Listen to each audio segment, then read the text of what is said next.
So we'll just pretend that this is the middle. If we can get a mark in the defender, and then a mark in an offensive player, then defender. So we're gonna go that way. Yeah. So whatever. And we'll go with the start. So wherever, we'll just pretend that the sideline's not here and have more space on either side. When we are operating outside of the sideline, so trap and flat side, like we just worked on, this reset wants to be negative, obviously behind the guy and on the open side. So flick, Taylor's forcing flick, so I want to be on the flick side of things. This allows me one of two things to do.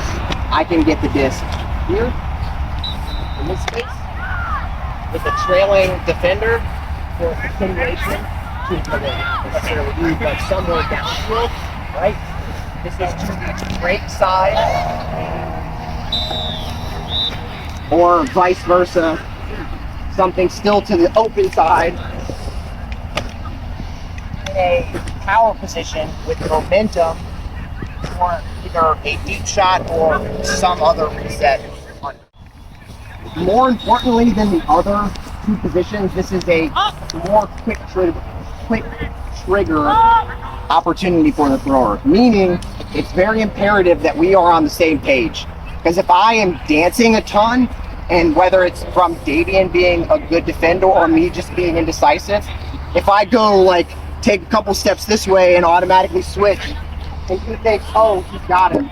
So it's very, very important that we are, as a cutter, engaging with our thrower and making sure that he is the one dictating where we're going, okay? If I take a few hard steps this way and he pumps, I know this is my time. And once I commit to it, I need to commit. Because, Cliff, if you can go, or someone go downfield. So front of the front stack, yeah. So I know if I don't hit it, like let's say I take one pump here, Davian has a good job, guards me here too. We now have an engagement on the front of the stack as the continuation. Well, you can just go either way, but yeah. There will be a fill. So, open side, 45-degree angle, pick your direction, look at the thrower, and take what they give you. Throwers, this is a good opportunity for you to get comfortable with your offhand throw, what we just did there. So, if I'm throwing rather than throwing this inside flip, I'm throwing the left-handed backhand, right? Everyone kind of see that? It's a tougher throw with the angle to kind of angle it in versus nice. So,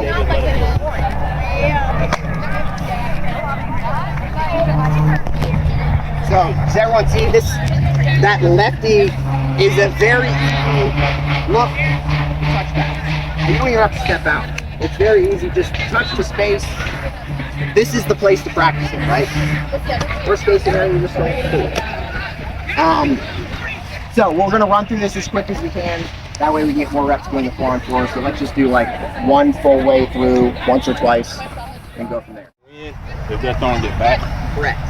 If I'm the defender, anything negative, especially negative and closer to the sideline where they just got it off of, is a huge risk. And mostly, if we get them at a position where they catch it, and we immediately have a denying mark to prevent them from continuing in the direction that we don't want them. Because remember, our mark is denying us from one half of the field, so our defenders are not on that side. So if I catch it around like this, and I don't have anything to this side of the field, and our defender now seals, I've only gained a few yards off the sideline, and now we're in the same position that we were.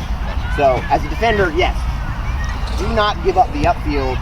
We don't want to just give them free resets. We want to make that throw challenging. Because at the end of the day, we're not meant to generate tons of Ds in this space. This space is meant to make the throw and the reset challenging, to slowly wear down their ability to move the disc downfield successfully. If they're continually having to reset, it's a win for our defense. because they're not doing what they want to do by moving the disc downfield, especially on the open side. In the positive space, Taylor doesn't have a window to throw. So put a mark on, like a flat side mark. So yeah, there we go. Perfect. So Taylor does not have as big of a window to throw here, because if our defender is savvy enough, he can tag off. And he's close enough now to re-engage with me if I decide to go back. Granted, this is a free reset, but at the same time, I'm completely cutting off an entire avenue for Taylor to throw downfield. So similar to the trap side, a win for the defender in this sense is if he drives me into this space, right? What have I gained here? We've now sealed the mark, and I don't have anything. I have too much space to throw to over here. That is a lot of ground to make up. So this is a win for a defender. We won't get into it right now. This is a great opportunity for what a lot of teams do with switching. So if I'm catching the disc from Taylor, stop right here. So as I'm catching this, it should be communicated, you peel off, and now you're getting Taylor, right? I'm continuing here. That's something we can fold in later. We'll work on playing true defense for now, but keep that in mind for when we get into game reps and down the road at future practices.